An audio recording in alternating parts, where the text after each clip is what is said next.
to Wargaming World, to the Outer Hebrides in the late 9th century, and to another game of Wargaming World Solo. Now, I've got a Pictish force to fight some defending Vikings. Who am I to say whether we had Pictish forces in the late 9th century in a chariot, but as I've got them with figures, I want to put them out on the tabletop. They're nice figures too, so that's what we're going to do, and I'll show you something slightly different about the rule set. Now, just to say that the good news is that we've really advanced in terms of the release of the rule set. We're at the stage of the proofread, and hopefully we'll get to a final stage and to a print. So I've mentioned before, ideally out by Easter, and that would be great, but we'll have to see. But I do want to say thanks very much to the team who are working on it at the moment. Now, I'm playing the Pictish force, the 10 units, the attacking force, and over here on the right hand side of the screen is the defending Vikings, 8 units that I'm going to talk about in a minute.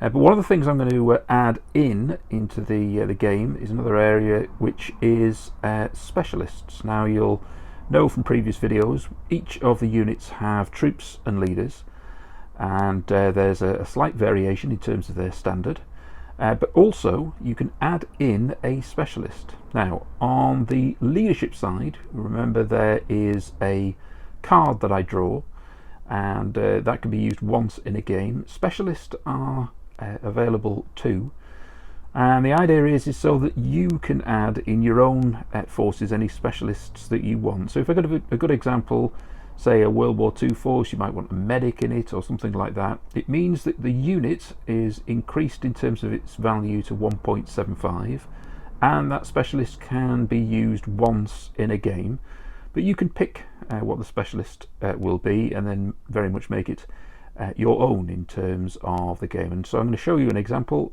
here. Now, for this unit, I've added I referred to it really as a shaman kind of character, but it looks like a great leader. But either way, this individual is going to be our specialist. So that unit already has a leader. You'll see just behind it, we've got a leader already. And for this character in the foreground, we're going to say that when this unit goes into combat, whatever happens in terms of casualties, it passes its first morale test.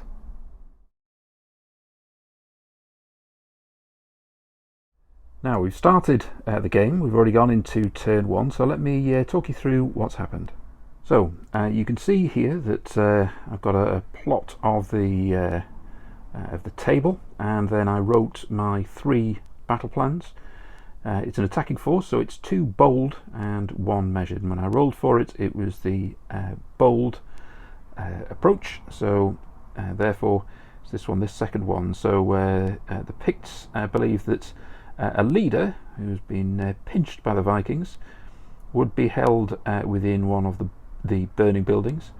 And so the idea is to attack in that area to find it. So hence that's the reason why my forces are moving over here.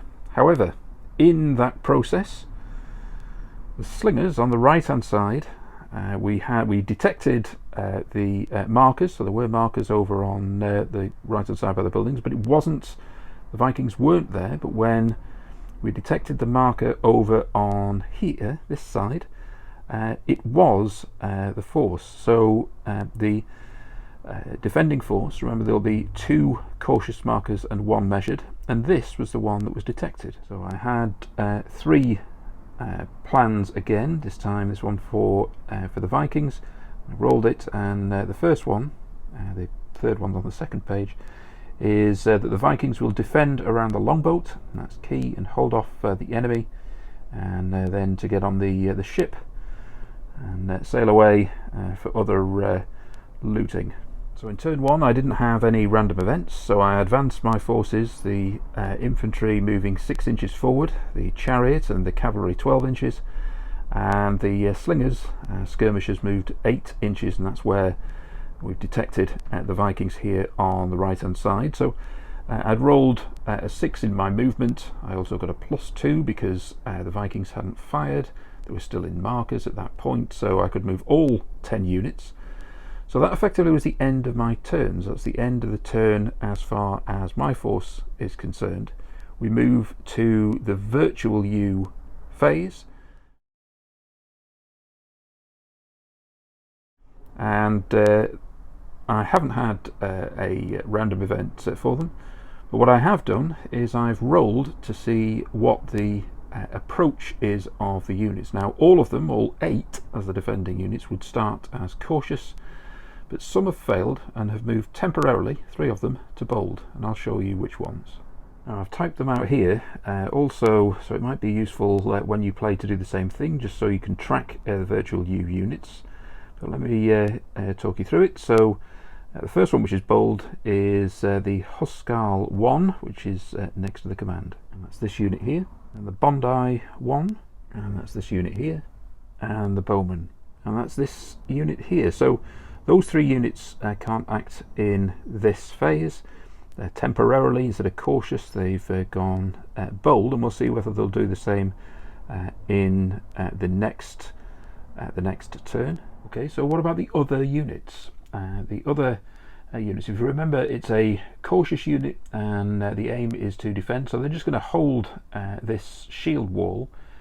We do, however, have slingers on the right hand side, and they could fire.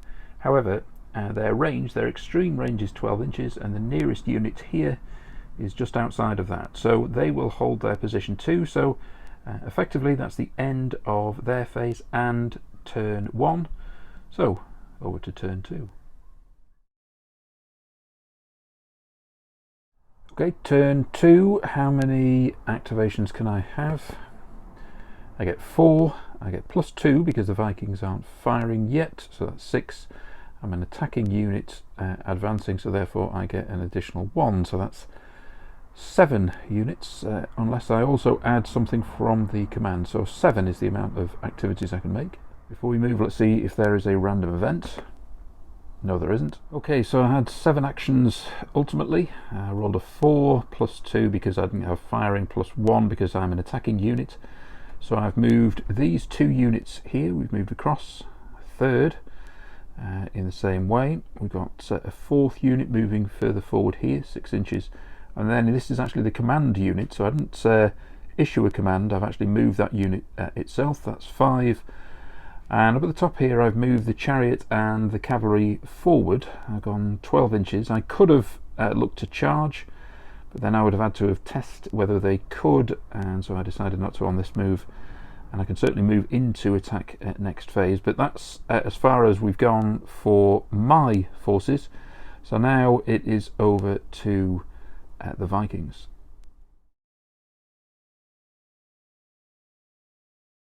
Now, second turn, remember for 3 of the units, the ones with the green dice, they've gone from cautious, which is their standard position, to bold. So you have to think about whether the Vikings want to go and attack based on the fact that that's maybe their normal trait.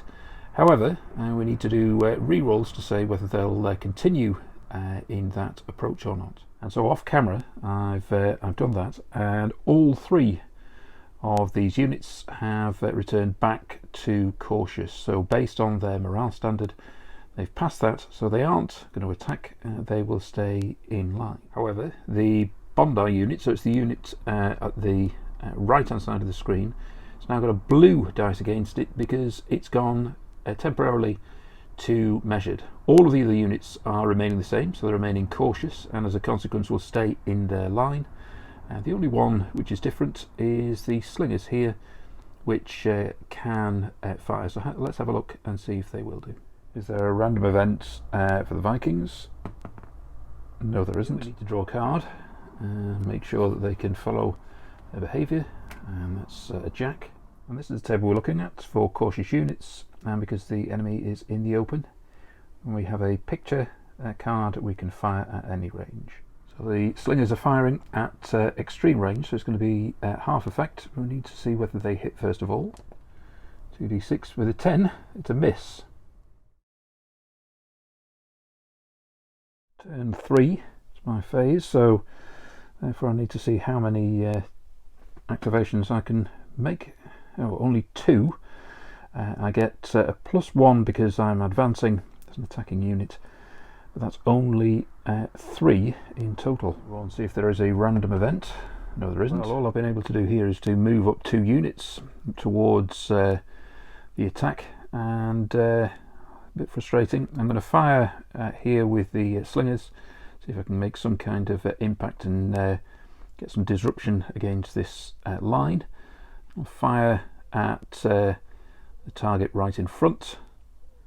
Fire at these armoured Huskars.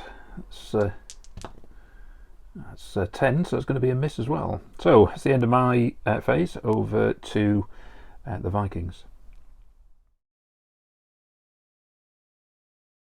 Okay, so I've done the approaches, and all of the remaining units are now cautious, as was, or in a defensive position, with the exception of the Huskars at the front here. They failed to be cautious and are measured temporarily, and the slingers, actually the slingers, their morale stand is only 6, and they failed and have gone measured. So what does that mean in the game? It means that this defence line remains, because that's the orders they have, and the bowmen can fire behind, whereas the slingers no longer can.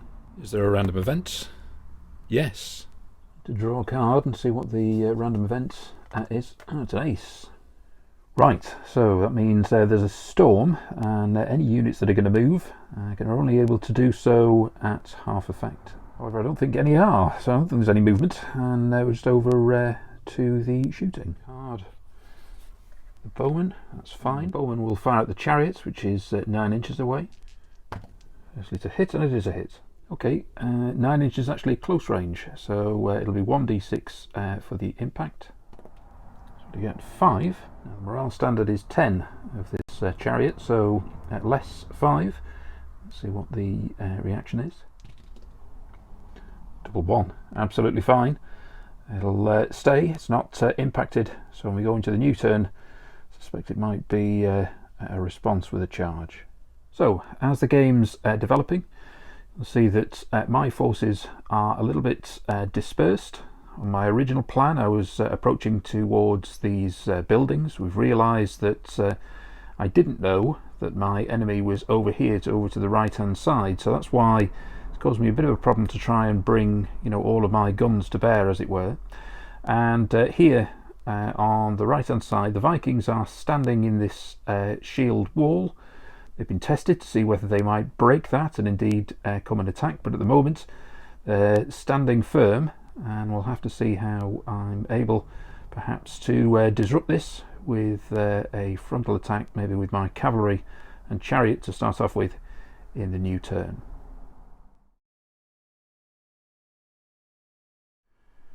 Now, new turn, and see if I can attack and make any progress across the Vikings. First of all, I need to see how many actions I can take with the different units. Oh, crikey, just the 1. So I get 1 plus 1 as a moving force, and I can also have an additional 1 via the command. So if this command unit issues an order effectively, see the side of the tree there, it's hard to see, then I can have an action perhaps with the infantry behind it. So I've got 2 definite activities, and what I'm going to do is I'm going to charge with both the cavalry and the chariot into the 2 units ahead. That means I'll need to take a morale test before doing so, but before that, let's see if there is a random event. Random event is a 6, and no, there isn't. So these are the 3 units that are going to move. I'm going to do the morale test for the 2 ahead. It's a test to see if you can charge effectively, that's what it is. And then this infantry unit is going to move forward, ordered by the command unit behind it. Now, just focusing over here for a moment, the chariot, its morale standard is 10, the cavalry is 7, so we need to pass that in order to charge. Now, normally you would have a situation where one of the options in terms of charging is that the enemy can countercharge. So they would take a morale test to see if they charge against it.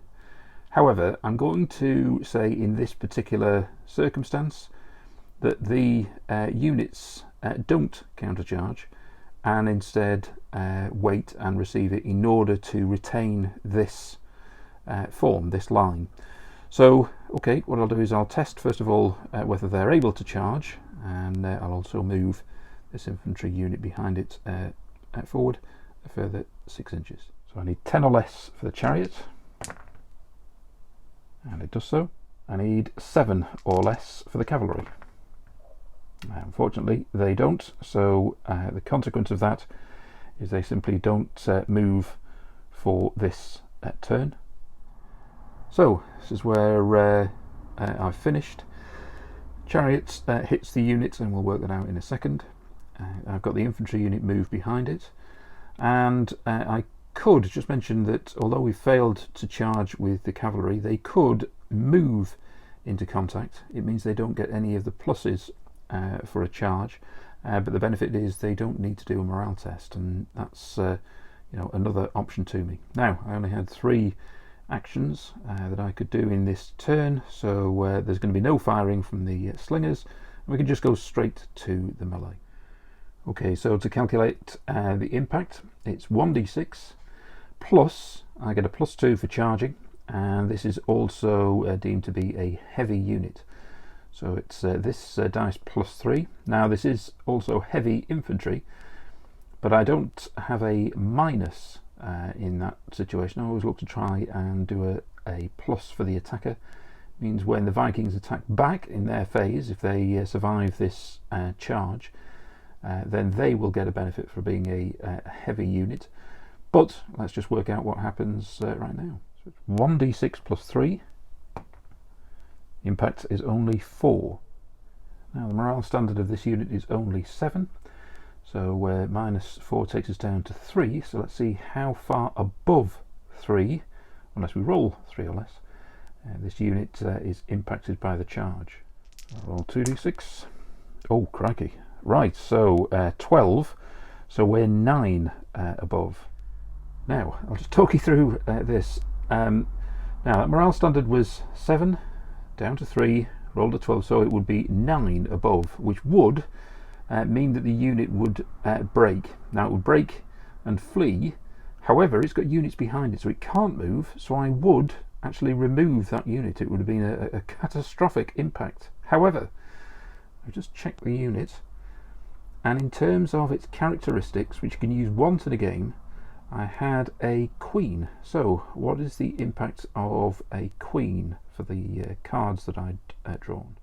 And a queen means there's a protector looking over the unit, and it gets a +2 in terms of its morale standard test. So rather than losing by 9 or being impacted by 9, it's actually impacted by 7 if I use this card in this phase. You can see by this table a 7 rather than a 9 is significant because the unit will retreat as opposed to break. Now you can see that made a significant impact. Now I don't remove figures from the table unless all or the whole unit needs to be removed. All 3 of those units have had to have been moved back in disorder.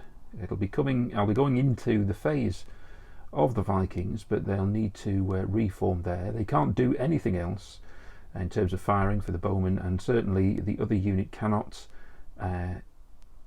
advance and fight. If I attack again with the chariot, I'll get another benefit in terms of attacking, moving forward, but that is the consequence. I also need to test whether the leader has been killed in this process.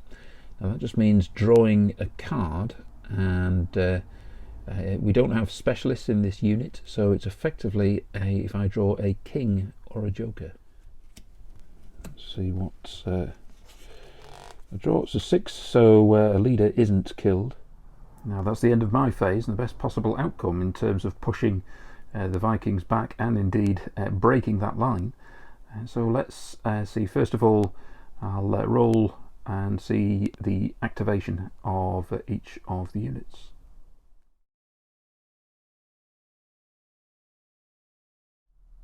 Okay, so I've tested all 8 units, and all of them passed within their morale standard, so that means all of the units will operate cautiously. There were 2 on the right hand side which had gone temporarily to measured.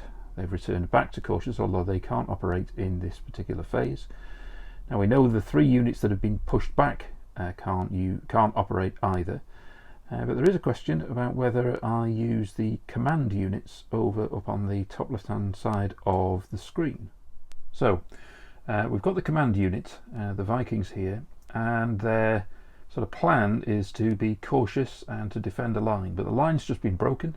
So what does that really mean, and what are the options? How do we use the Wargaming World Solo rule set to make a decision about what the virtual you would actually do in this situation? Now I've got a draft version of the rule set, and the option that's giving me when my enemy is in the open is to fire at any range or take any cover, but these troops aren't armed with bows or what have you, and therefore it's a question of being logical about what we want to do. What's this table really saying? So I think an enemy in the open, close by, effectively what we're trying to do is we want to inflict some kind of impact on it. It's dangerous. Now if I drew a joker, maybe it then means I take some kind of cover. I don't want to engage with them. But I think realistically that's what I'm able to do, which is to attack, and therefore I think in order to make an impact, whether I was firing or fighting, I'll try and see if I can do so. I'll draw a card and then I'll do a test and see if I can charge into the side of that chariot. So I hope that made some sense, that the idea that there isn't every permutation in the rule set, it's about your game and what you think and how you would interpret it. But I think this is what the command unit would do. First of all, I need then to draw a card. So if I draw a card and I get a joker, I'll get the extraordinary situation of this unit trying to take cover, but it doesn't. It's got an ace, and therefore instead we'll take a charge test to see if we can charge into the flank of this chariot and take some kind of revenge. Just before we do that, I'm going to roll to see if there is a random event. No, there isn't. Now the morale standard of this unit, this command unit, is 10.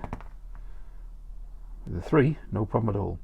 Now what about the lighter unit behind it? The logic is going to be that now it's moved into the flank here, it's also susceptible from an attack from these two units. So it needs protection, but in order for that unit to move forward and to move into this gap, it needs to be able to see whether it will pass that movement test on the card. So again, anything except a joker. That's a jack, so that's fine. Now two of the 3 units can't operate, but in terms of the Hussars at the front, they might operate. However, remembering the fact that this is to defend this line, I'm going to say that the logical thing to do here is to make sure that they stay in that defensive position. So I'm not going to move those units there. I'm just going to say that there is only action taking place over here, and let's see how the Hussar attack impacts that chariot. Now, one of the things I haven't mentioned, or at least I haven't deployed here, is that when charged, a unit can countercharge, which was the situation when I originally charged in with the chariot. Now, I think it would be reasonable that a unit could just move into the flank of the chariot if it was still in contact with the Vikings, but it isn't. So rather than say that it's just hit in the side, I'm going to have a test and see whether I can do a countercharge. Okay, remembering that the morale standard is 10 of this unit, but it's an 11, so it fails to do that, to make that charge, and as a consequence it is hit in the side. Okay, so just to work out the impact, we've got 1d6. We're going to do a +1 because it's a heavy unit. We've got another +2 because they charged, and also it's in the flank. So in total it's this +4. 1, so the impact is 5.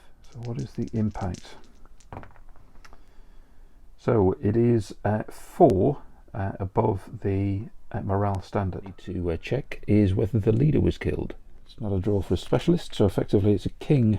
Ooh, that's lucky, because if we had a specialist in with that unit, then the specialist would have been killed with a queen. However, it's really a king or a jack where it's the leader, so there's no impact. 4 means the unit will need to reform.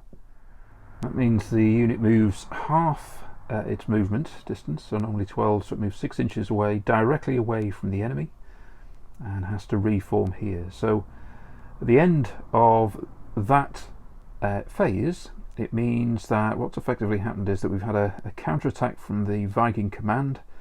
It means that chariot can't charge again against the that same unit, because it's now going to reform in the next turn, and it might be susceptible to another hit, this time from the Huskarls, who are towards its flank. And that's how the game has progressed. So let's see what happens in the next turn. Right, my phase, how many activities? Right, so I've got 6 there.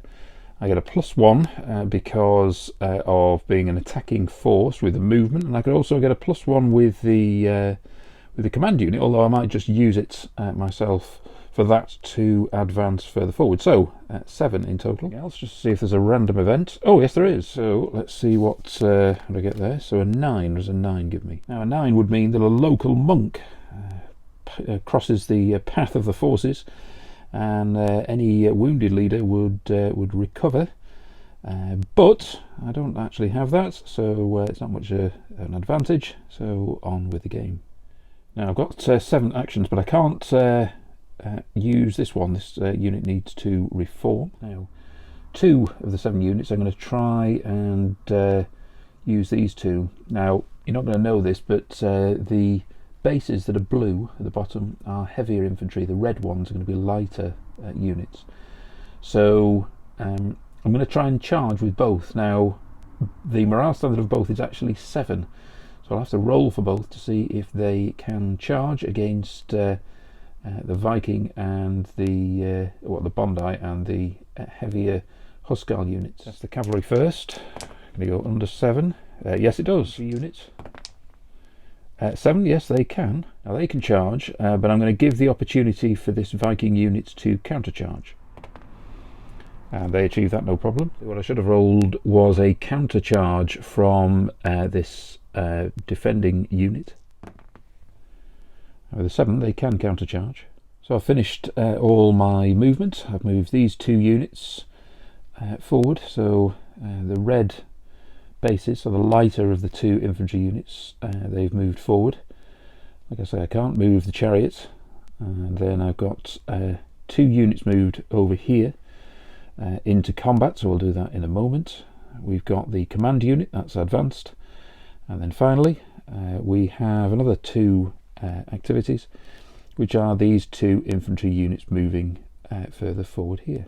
So both units have charged, they've hit each other, and so we need to work out, as it's simultaneously then effective, is the fighting, who wins. So let's just start off with that cavalry and Bondi engagement. The cavalry, +2 to this roll, that's an 8, so the morale standard is 8. We've lost 8, so whatever we roll now is going to be above the morale standard.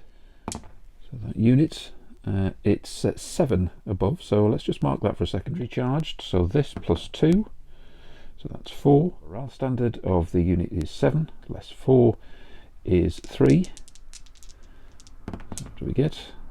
And it is 3. So that's what happens. The unit retreats.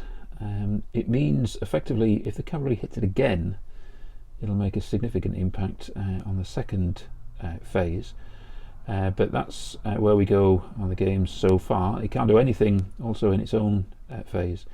It will need to retest whether a leader has been hit in that action. No, it hasn't. Here, this command unit here is now fairly exposed, but let's see what happens in its fighting. We'll work that out now. Pictish infantry, 1d6 +2 for charging, is 5. The impact was 5. The morale standard here is 5 of this unit. So what do we get? 10. So it's 5 above. Now 5 above, let's see its impact. It charged also. We have 1d6, we get +2 for a charge. It's also a heavy unit. So we get an charge to heavy unit 3 plus this dice is 6. Morale standard is 7, so it's down to 1. Now I know that for characteristics, one of the cards that I've drawn, and I'll use it here, is a +1 to morale. So I'm effectively at a 2, and let's see how high above that we go, and 3 above. Okay, so the outcome of this is that both units need to move back. My force is going to reform. It's going to go a half move back, whereas the Vikings are full move back.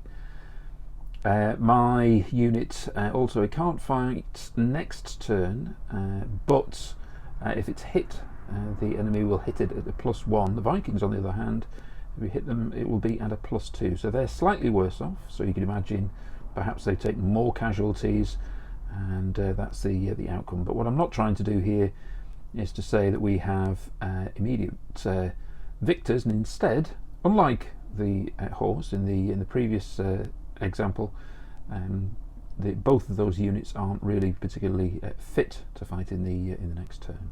And that's where the 2 units finish. Now, just need to check whether there is a leader impacted. No, there's not for the Vikings. Check for my units as well.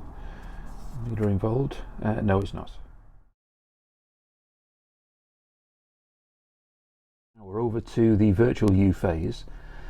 We've got, just first of all, these 5 units at the back. So we had 3 in combat, all got pushed back. The 2, the bowman and the Bondi in front of it, had to go back, retreating with the Huskarls. So there's only these 3 here who can activate separately. I'll work out what the approach is for all 8. Now all 8 are cautious. I'll do that off camera, and then I'll add a note if there's any changes. And then we'll work out what these 3 units are going to do. So I'll do the approaches, and then I'll do a random event. Now everybody is cautious, with the exception of these 2 units. The bowmen have gone bold temporarily. Huskarls have gone measured. It doesn't really matter because they retreated, so they can't operate in this phase anyway. So as it is, whilst some of the units are reforming, we're over to these 3 to see what they do. But first I'll just see if there is a random event. Remember? No, there's not. So if you remember the battle plan, the idea is to hold this line. So after also some adverse effects over on the other side with comrades, I think the infantry units are going to stay where they are. The only exception is going to be the slingers. They can fire their nearest target. Will draw a card to see if they can do, and they will if I do anything other than a joker, and if I do, they'll have to go into cover, which is behind this hedge. Okay, draw a card, and it's an ace, so that's fine. They are below average shots, but see if they can get a 6. Oh, they can, that's it. The units are within 6 inches, so it's this unit here, and let's see what the impact is. 6. Morale standard is 8, less 6 is 2, so how far? So we're 2 above, which means they'll need to move back 3 inches and reform over the next turn. That's it, that's the end of turn 5, and I think it's getting into a decent scrap here, so let's see what happens in turn 6. Activation, and I can have 3 plus 1 as a moving attacking force, so that's 4. Right, I'm hoping this is going to be decisive. I can charge with the chariot into the unit that was pushed back, that command unit there of the Vikings. I can charge with the cavalry into that Bondi unit. Now it's got a morale of 7, a morale standard of 7. I might fail to do so. I could have just moved into contact, but let's take the advantage. I am also looking to attack and charge with this unit into the slingers, and I'll have 1 more command, so I might fire with my own slingers here. So before I do any of that movement, I'll see if there is a random event. There isn't. Test with the chariots. The chariot should be able to charge. 9 it does, the command is 10, so no problem. I'm not going to say it's in the flank. They're in disorder, that's why they couldn't countercharge, and that's sufficient. So there's also another +2, because if you remember they were pushed back, and if they were hit again it would be 2, so it's 2 for the charge, 2 for their disorder, and +1 because it's a heavy unit, so it's 5 plus the dice in a second. Just the cavalry. The cavalry can also charge, this time based on what had happened in the last conflict. As they go, the Bondi unit had to go back, there was a reform, and they're hit with a follow-up with the cavalry. So these 2 attacks could be make all the difference. Only this unit over here, that's an 8, so I think that's fine. Wrong there, the unit actually has only got a morale standard of 6, so they will fail. The other movements, I've actually moved up the unit, the command unit there. So I feel like this might be a really decisive action. Let's work out what happens over here in the fighting. Now with my chariots I've also got a 5 for my characteristic. Now a 5 is a friend in high places, and it means I can do a free action of any type. And so what I'm going to do here is that I'm going to use 2d6 in terms of the attack impact. So I've already got a 5, and then 2d6 for damage, plus whatever this is. Oh, how terribly low. That's 8. So the command of the Vikings is 10. We take 8 away, so it's 2. So whatever is above this. So 6. Just double checking my own notes. It's a full move back, which is 6 inches directly away from the enemy. And if you can't retreat, the unit should be removed. Now, I'm going to actually see what happens, so the simultaneous action between the cavalry and the Bondi there, before I make a decision on what I do with this command unit. So the cavalry unit here, they're not a heavy unit. Changed my mind on that one. They're just a light cavalry. So I'm saying that it's a charge, which is 2. It's a +2 because that unit had to retreat beforehand, so it's 4 plus this dice. The impact is only 5. Bondi unit is 8 minus 5 gives 3. So what's the output there? 11. So 11 minus 3, so it's 8. Right, so what happens is that this unit will now flee. It will be 2 full moves, which would be effectively into the river. So I'm either going to say they're going to flee and do what they're intended to do, i.e. get onto the ship, but one way or the other they're no longer to engage in this game. And as a consequence of that, it means that this Viking command unit can't withdraw either. It'll be straight into that cavalry unit. And as a result, as they can't move back, I'm going to remove both units. Now that is a disaster. So I'm down by a quarter for the Vikings. I'm going to see what we might do in this turn, but I think we might well see a withdrawal of the Vikings back into the boat and try and get away pretty sharpish. So let's just see what happens in their phase.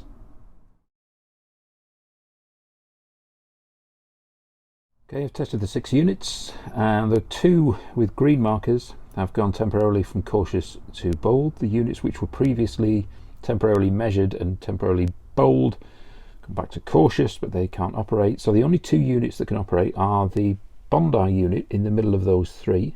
They can move.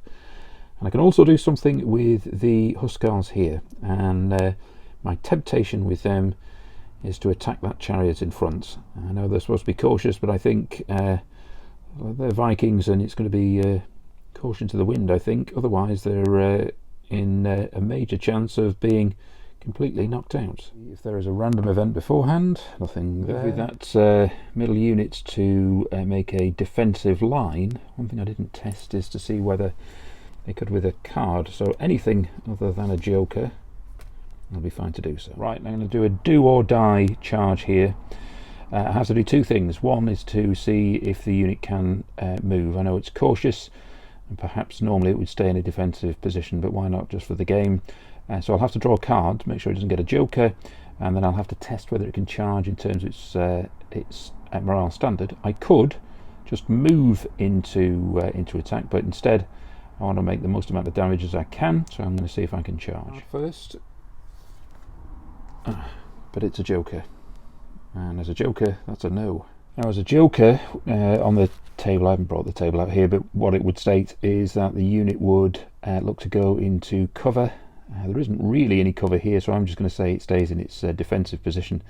But effectively, that is the end of the turn, and I think this next turn might be the last one. How many actions can I take? I have 6, plus I'll have a movement with the as a moving attack unit, so effectively almost all of my units can go into attack. Let's see how they go on. Okay, so I've got 7 in total. I'm going to move this cavalry into that Bondi unit rather than charge. I just want to dislodge it and see how I can do that, get it to start moving backwards. But the chariot I am going to charge, and I'm going to charge into the Hussars. Units over here, I've got 2. I'll advance with both of those, so that's 4. I've then got a couple of units out here, so what I'm going to do is I'm going to move the one on the right hand side and walk them into the slingers to attack, and then I'm going to try and charge with the unit next to it against the Hussar. I'll then have to roll to see whether it can make the distance, and finally I will fire with the slingers. Random event. Yes, there is. The random event. Oh, that's a joker. Would you believe it? So a joker, there's a few 2 units attack each other simultaneously for 1 turn. I'm going to have to see which 2. So realistically, I've got 2 there. They could be fighting each other. I've got 2 here. I have 2 over there. And there are finally 2 units here. So yeah, let's start and say it's 1. It's this one. 2, 3, 4. 4. You mean clutching defeat from the jaws of victory, honestly. Right, so let's see about the other movement. I can charge, but also that other unit can countercharge. Yes, it does.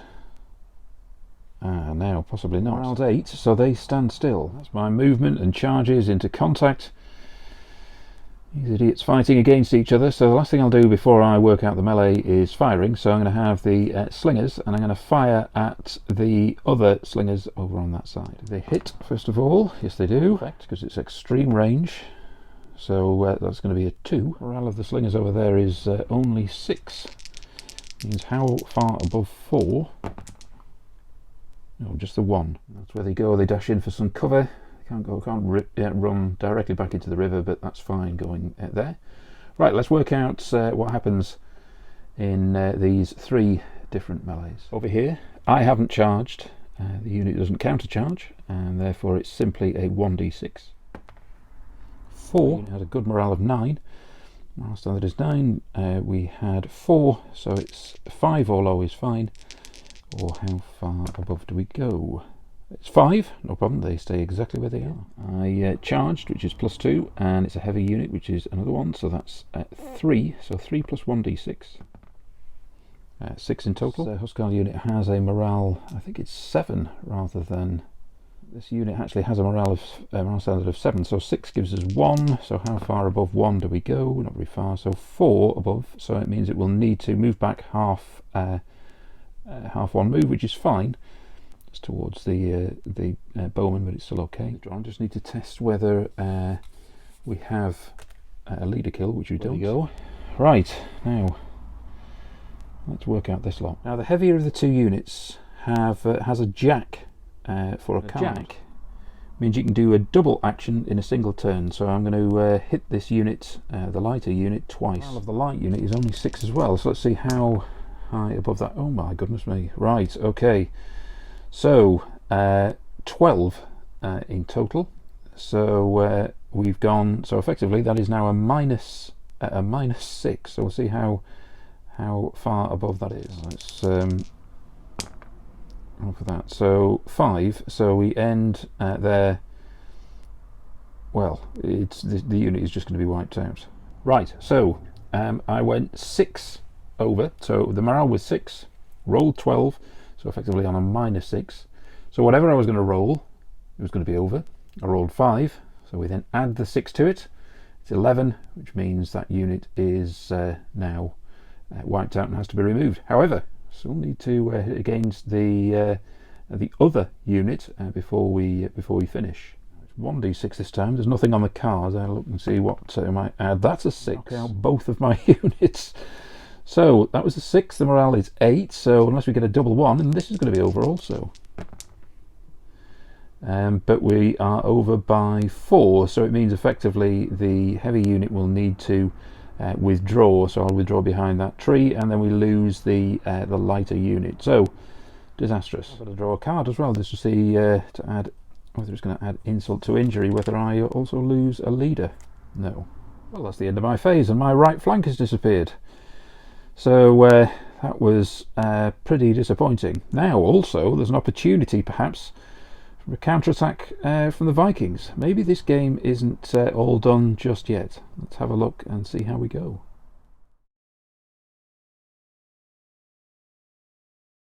Right, of the various tests, the slingers remain bold. I can't do anything with them in this phase. Unfortunately, this Huscarl unit has gone measured. So I can't operate with them here. The unit behind it, which previously was bold, had gone cautious, so I can't do anything in this phase. Then, instead of the counter-attack I wanted to make, this unit has gone measured, so it's temporarily static. The bowman behind can fire, so I'm going to fire at the chariot with that, so that's not a problem. And then I have this unit. Nothing's happened to them. They've remained cautious, so they can fight against the cavalry. So at least two things can cause disruption to my force beforehand. I just want to see if there is a random event. There isn't a civil war in this one. No random event. Bowman, it's in close range. They can fire over the heads of the men in front. Fire at the chariot. 8 to hit. And yeah, that's fine. Just the one. That the bowmen have the jack as the character, so I'm going to spend it here. Second dice. Oh, an excellent. That's a 6. So 7 in total. 10 minus 7 is a 3. What's the impact? It's the 1, so it just means it needs to retire half move, so 6 inches back. It'll do. Up to 4. That's fine. So let's have a look and see how that cavalry go on against the cavalry. Just 1d6. It's a 3. 7 minus 3 is 4. Just the 1, again, that just needs to retire. That's where we finish at the end of turn 7. Turn 8 begins to get a little later in the day. I think I've got about 3 turns before I'm going to call it a day in the action. Let's see how many different units I can move. It's this plus 1. It's going to be half a dozen. So I can't do anything with this unit or the chariot or the cavalry because they had to reform, so it's going to be more or less all the other units. First of all, I've moved all 3 of these units forward, and I want to charge with this unit into the infantry in front of it. Take a test first of all to see if they can. 9. A Bondi unit can counter charge. 7, and they make it. What I'm also going to do with the second unit is I'm going to move into the flank of that action. I didn't charge, but I've just moved. And I'm also going to fire with these slingers at the infantry that's nearest to them at extreme range. I'll just see if there's a random event beforehand. Nope. Slingers fire. That's an 8 extreme range. So I half it. So it's going to be a 3 though. The morale standard is 8 less 3 is 5. So the impact is 10. Right, that's significant. Now I've just checked this unit here. It's the second Huscarls, morale of 8, and its card was a 3. And a 3 is a -1 to the impact of casualties, which I'll now use, which ultimately means that the difference is going to be a 4 rather than a 5. And the outcome of that means that it's shoved that unit and the one behind it right back to the river, so they're not going to be able to operate in their phase. So over here we've got the 2 units that charged each other, one being a specialist, remember, and then we've got the other into the flank. So my unit will be a charge, which is +2 plus this dice, so that's 4. The Bondi unit charged, which is +2 plus this dice, which again is 4. But I also had a flank unit. It moved in, it didn't charge, but it's +1 for the flank plus this dice, so 6 in total. And so as far as my unit is concerned, this shaman individual means that unit is attacked maybe in a frenzy and it means it automatically passes its first morale test. So therefore, we are that unit is fine and doesn't retreat at all. Second Bondi unit, it has a Queen as a card. So the Queen is a +2 in terms of morale, and by playing that card, the impact goes from 10 to 8. The morale is 9, so we're at a 1. So how far above that 1? Oh dear, right, that is at 10 above, and a 10 means that that unit routes and is removed from the board. The Viking line is getting very thin now as we move over to the virtual U phase.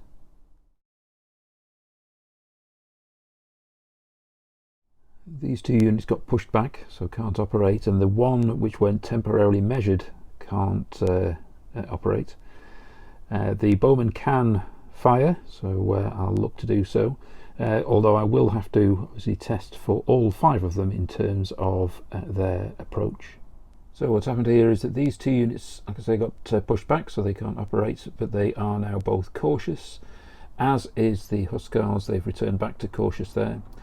The bowmen continue in their approach and therefore can fire, so they're cautious. However, the slingers are bold, they remain as bold and can fire as well. So I'll do shooting, but the first thing I'll just have a look and see if there is any random event. No, there's not. The slingers can fire at the chariot as long as I don't draw a jack, and I don't. Extreme range, fire to hit, needing less than 6. No, that's a miss. The bowman will fire at the nearest target. Can I fire at the nearest target with the men in front? Yeah, I'll say that they can. It's only a small unit, so either in between these people or over them, they'll fire at it, as long as I don't draw a joker. No, and it's a jack, ironically. They hit, yes they do. Straight 1d6, and that's 4. Morale of the unit is an 8, but it's got a 7 on its card, so I get a +1 in terms of morale. So effectively it's a 5 or less. It is a 5, and they're fine.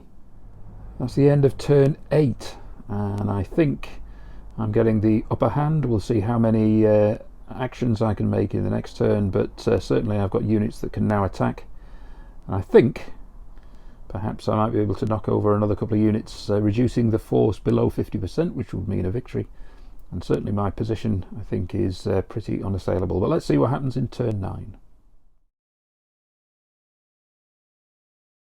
I think this might be the last phase of the game. Let's see how many actions I might be able to take. So 3 + 1 with the as an attacking unit. So effectively those 4 units over there should all be able to operate. Random events? No, there isn't. Chariot is going to charge into the Huskars on the right hand side. Make it. Yes, they do. Counter charge. That's an 8, I think so. Unit that were in combat here with the blue bases, they're going to charge into the Bondi unit behind. I'm not going to say in the flank.